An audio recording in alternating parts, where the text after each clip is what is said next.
And I'm so excited to have you here to present the award to Demi Moore for acting.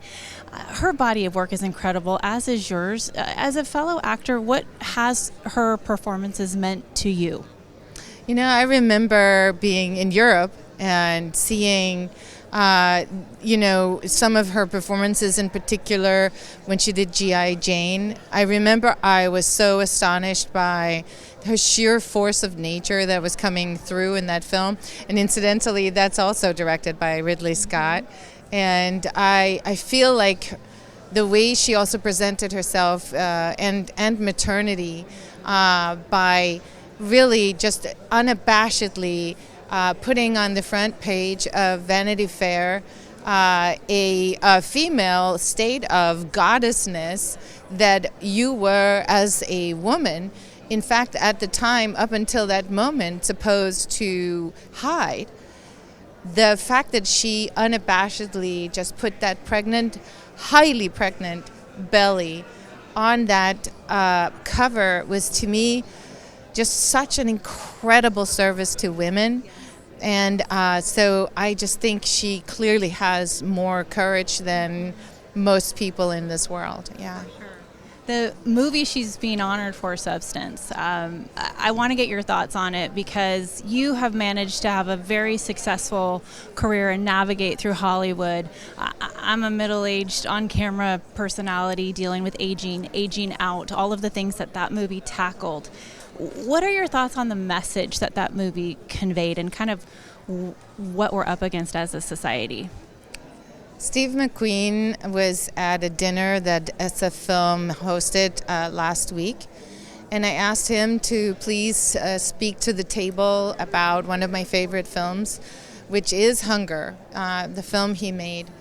And he said, you know, when you have no power, the one thing you can do is to refuse. And that was what the film was about for him. The one thing that this political prisoner could do was to refuse to eat. And I'm not saying women should refuse to eat. Just want to make sure that I'm clear on that. I understand. Yes. But we can refuse to entertain any of these notions of limitations on us.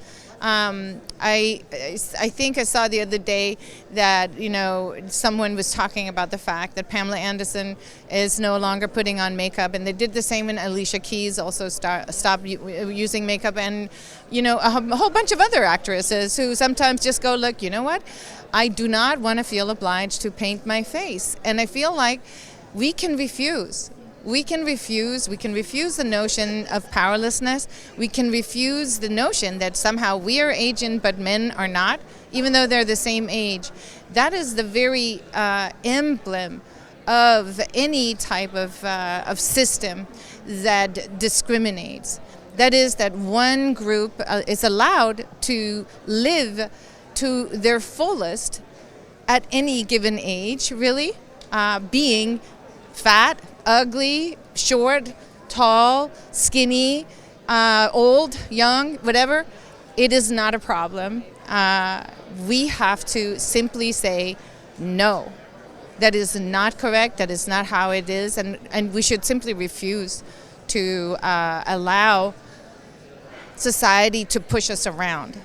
That's what I really think. I look to Europe, where we have really powerful women at the head of EU. We have Ursula von der Leyen. Nobody's going to tell me that she's going to be aged out. Margrethe Vestager, who is really clearly a leader like few people in the world. I don't think anyone gave her the memo that she was supposed to put on makeup, because she just simply doesn't.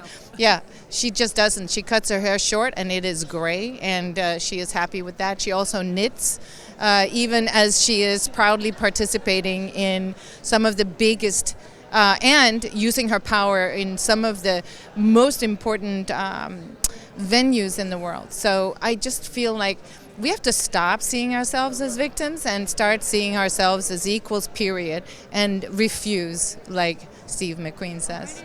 Run through a wall for you. Yes, thank you. Yes, I have one more. I know you make your home in Marin, and you have a history with SF Film. Brothers, which you starred in, was presented at the San Francisco International Film Festival. I just would love your thoughts on the importance of organizations like SF Film. I mean, tonight they're honoring current filmmakers and actresses, but the point of SF Film is to support future filmmakers who want to get their stories on the big screen. The importance of an organization like this to you? Well, I have to tell you, like, you look at how many incredibly talented filmmakers that have come out of here. I think immediately I think of films like Fruitvale that started here, and I think that the Bay Area in general is a hub of arts for writers, for filmmakers, for just about any type of art, and we need SF Film and other institutions like it to continue throwing the spotlight and growing the future voices. The Bay Area is a very special and very unique place in the world, and I think that it continues to attract people because it is so special.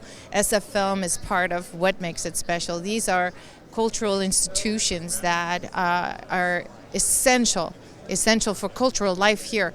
You know, technology is the big story here in the Bay Area, but really we need to focus as much on the arts, because without it, money without art is boring. Very true. It's a fact. Fact. Thank you so much. Enjoy yourself.